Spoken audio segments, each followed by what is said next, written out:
Больш за сотню удзельнікаў з Пінскага, Лунінецкага і Столінскага раёнаў з'ехаліся ў Пінск на 8-й фестываль таленавітай моладзі Палесся «Бэзавая ластаўка». Арганізатарамі выступілі грамадскае аб'яднанне фізкультурна-спартыўны клуб інвалідаў «Ветразь», дом навучэнцаў і работнікаў прафесійнай адукацыі Брэсцкай вобласці, а таксама адміністрацыя гарадскога парка, дзе і прайшлі асноўныя фестывальныя падзеі.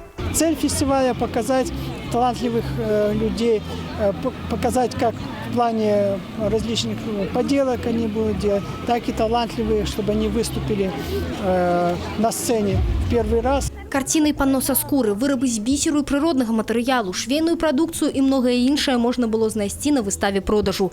Не менш цікава і на навуковым пікніку.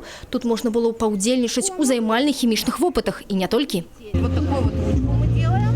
Сейчас мы к ней будем прикреплять веревочки, чтобы можно было за эти веревочки дергать, и она, в общем, двигалась. Ребенок, он изначально открыватель, безусловно. И с самого детства его естественная среда – это вот весь окружающий мир, где он пробует все. Он пробует входить в лужу и смотреть глубину ее. Он обязательно будет есть сосульки, и через это проходят все дети.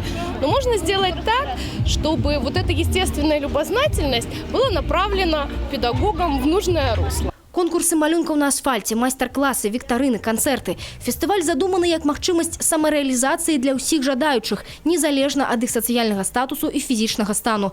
Прычым удзельнікі пастаўлены ў роўныя умовы, якія і дазваляюць ім рэалізаваць свой творчы патэнцыял, показаць уменні і таленты. Сегодняшнее мероприятие в разных ракурсах, в разных направлениях, с мастер-классами, с конкурсами, с викторинами, с концертной программой нацеливает родителей, что воспитательного процесса нет каникул. Мы детьми должны с вами заниматься и днем, и ночью. Тогда наши дети будут такие красивые, добрые.